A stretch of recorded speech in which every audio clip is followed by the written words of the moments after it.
Hello' বন্ধুসকল, মই আশা কৰোঁ আপোনালোক সকলোৱে ভালে আছে। আজি নতুন আৰু এটা ভিডিঅ' লৈছোঁ। ভিডিঅ'টো হ'ল স্বচ্ছ ভাৰত মিছন।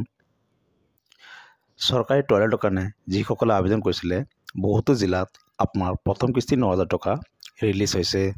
আপোনাৰ একাউণ্টত 9,000 টকা সোমাইছে নে নাই, বা আপোনাৰ এপ্লিকেশ্যন এপ্ৰুভ হ'ল নে নাই, নে পেণ্ডিং হৈ আছে, সম্পূৰ্ণ কিন্তু এইটো ভিডিঅ'ত ষ্টেপ বাই ষ্টেপ দেখুৱাম।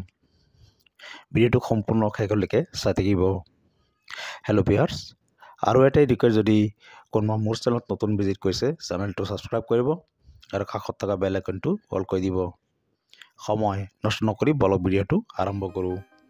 হেল্ল' ভিউৱাৰ্ছ, আপুনি যিকোনো এটা ব্ৰাউজাৰ অ'পেন কৰিব আৰু চাৰ্চ বাৰ টাইপ কৰিব স্বচ্ছ ভাৰত মিছন .gov.in। আপুনি চাৰ্চ কৰি দিয়াৰ লগে লগে আপুনি এই ৱেবছাইটটোত আপুনি আহি যাব। আহি যোৱাৰ পিছত আপুনি অলপ স্ক্ৰল ডাউন কৰিব। স্ক্ৰল ডাউন কৰি অলপ তলফালে গৈ থাকিব। হেল্ল' ভিউৱাৰ্ছ, ইয়াত চাওক আপোনাৰ নাও ইউৰ স্বচ্ছ Bharat data application for IHHL dashboard.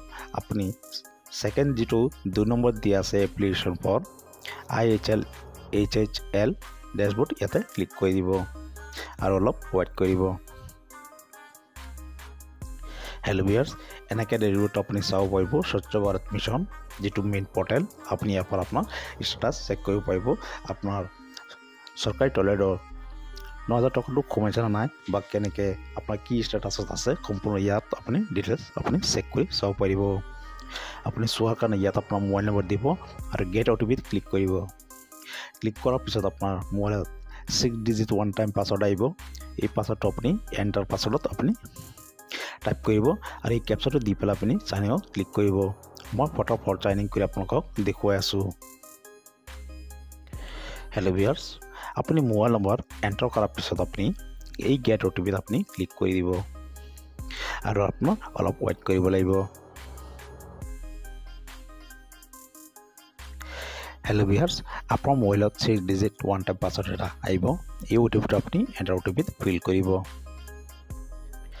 Hello' viewers, মোৰ OTP আহি গ'ল। মই এণ্টাৰ কৰি আপোনালোকক দেখুৱাই আছোঁ। আপুনি এণ্টাৰ OTPত আপুনি এই ওৱান টাইম পাছৱৰ্ডটো কপি কৰি পেষ্ট কৰি দিব। পেষ্ট কৰি দিয়াৰ পিছত আপুনি ইয়াত এটা চিকিউৰিটি পাব। এই চিকিউৰিটিৰ আপুনি ইয়াত টাইপ কৰি দিব আৰু চাইনিঙত ক্লিক কৰি দিব। মই ফটাফট চাইনিং কৰি আপোনালোকক দেখুৱাই আছোঁ। হেল্ল' ভিউৱাৰ্ছ, আপুনি চাইনিং কৰাৰ পিছত এনেকৈ আপুনি ডেছবৰ্ড আপুনি চাব পাৰিব। আপুনি ইয়াত চাওক, কাষত দিয়া আছে 3 লাইন, আপুনি 3 লাইনত ক্লিক কৰি দিব। 3 লাইনত ক্লিক কৰাৰ পিছত আপুনি ইয়াত চাওক ভিউ এপ্লিকেশ্যন আৰু ভিউ ষ্টেটাছ। আপুনি ভিউ এপ্লিকেশ্যনত ক্লিক কৰি দিব। এনেকৈ ডেছবৰ্ডটো আপুনি চাব পাৰিব। ইয়াত আপোনাৰ ৰেফাৰেঞ্চ নাম্বাৰ শ্ব' কৰিব, কেতিয়া এপ্লিকেশ্যন আপুনি ছাবমিট কৰিছিলে আপুনি চাব পাৰিব। আৰু ইয়াত চাওক ট্ৰেক ষ্টেটাছ, আপুনি ইয়াতে ক্লিক কৰি দিব। ট্ৰেক ষ্টেটাছত ক্লিক কৰাৰ পিছত আপোনাৰ সম্পূৰ্ণ ডাটাখিনি আপুনি এনেকৈ চেক কৰি চাব পাৰিব। আপোনাৰ বেংকৰ পাছবুক, IFSC কোড, আপোনাৰ নাম, আৰু ইয়াত চাওক আপোনাৰ এপ্লিকেশ্যন ষ্টেটাছ। আপুনি যদি এইটো আপোনাৰ এতিয়ালৈকে আপোনাৰ এই গোটেইখিনি ষ্টেপ আপোনাৰ সম্পূৰ্ণ ফিল হোৱা নাই, তেন্তে আপুনি এই ডাটাখিনি আপুনি প্ৰিণ্ট আউট কৰিব। প্ৰিণ্ট আউট কৰাৰ পিছত আপুনি আপোনাৰ ঘৰৰ ওচৰত পঞ্চায়তত জমা দি পেলাই আপোনাৰ এইটো এপ্ৰুভ কৰিব পাৰিব। এপ্ৰুভ কৰাৰ পিছত আপোনাৰ যিটো প্ৰথম কিস্তি 9,000 টকা আপুনি পাই যাব। আৰু যিসকলৰ সম্পূৰ্ণ ষ্টেপ কমপ্লিট হৈ গ'ল, ইহঁতৰ কিন্তু 9,000 টকা একাউণ্টত সোমাই গ'ল আৰু আপোনালোকে একাউণ্ট ষ্টেটাছ চেক কৰি চাব পাৰে। আৰু যিসকলে এতিয়াও চৰকাৰী টয়লেটৰ কাৰণে আবেদন কৰা নাই, কেনেকৈ আবেদন কৰিব, এইটো ভিডিঅ'ত ষ্টেপ বাই ষ্টেপ দেখুৱাই আছোঁ। ভিডিঅ'টো চাই থাকিব। হেল্ল' ভিউৱাৰ্ছ, আপুনি আকৌ এই 3 লাইনত ক্লিক কৰিব। ক্লিক কৰাৰ পিছত আপুনি ইয়াত চাওক 3 লাইন, ইয়াতে ক্লিক কৰিব। ইয়াত চাওক নিউ এপ্লিকেশ্যন, ইয়াতে ক্লিক কৰি দিব আৰু অলপ ৱেইট কৰিব। হেল্ল' ভিউৱাৰ্ছ, এনেকৈ আপোনাৰ ডেছবৰ্ডটো আপুনি চাব পাৰিব। এলিজিবিলিটি ক্ৰাইটেৰিয়া, আপোনাৰ কি কি এলিজিবিলিটি লাগে সম্পূৰ্ণ কিন্তু আপুনি এইটো পঢ়ি চাব পাৰে। আৰু কাষত আপুনি টাচ কৰি দিব, এইটো আপোনাৰ আঁতৰি যাব।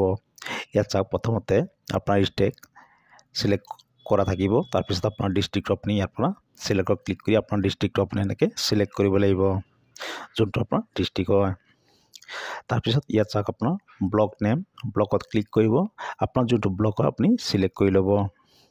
আৰু ইয়াৰ পৰা সিলেক্ট পঞ্চায়ত আপুনি পঞ্চায়তটো সিলেক্ট কৰি ল'ব আৰু ইয়াত আপোনাৰ ভিলেজ নেম সিলেক্ট কৰিব ইয়াত আপোনাৰ এভিডেন্সটো আপুনি সিলেক্ট কৰি ল'ব আৰু ইয়াত আপোনাৰ আধাৰ কাৰ্ডত যি নাম আছে সেম নামটো আপুনি ইয়াত ফিল কৰিব আৰু ইয়াত চাওক আধাৰ কাৰ্ড নাম্বাৰ দি পেলাই আপুনি টাৰ্ম এণ্ড কণ্ডিশ্যনত ক্লিক কৰিব আৰু ভেৰিফাই আধাৰত ক্লিক কৰি দিব আপোনাৰ আধাৰ কাৰ্ডটো ভেৰিফাই হৈ যাব হৈ যোৱাৰ পিছত ইয়াত চাওক আপোনাৰ ফাদাৰ নেম ইয়াত জেণ্ডাৰ সিলেক্ট কৰিব কেটেগৰী আপুনি সিলেক্ট কৰিব আৰু সাব কেটেগৰী সিলেক্ট কৰিব কাৰ্ড টাইপটো আপুনি ইয়াত ফিল কৰিব আৰু কাৰ্ড নাম্বাৰটো আপুনি ফিল কৰিব মোবাইল নম্বৰ অটোমেটিক শ্ব' হৈ থাকিব আৰু এড্ৰেছটো ফিল কৰি আপুনি ইয়াত বেংকৰ ডিটেইলছ দিব দিয়াৰ পিছত আপুনি বেংকৰ পাছবুকটো আপুনি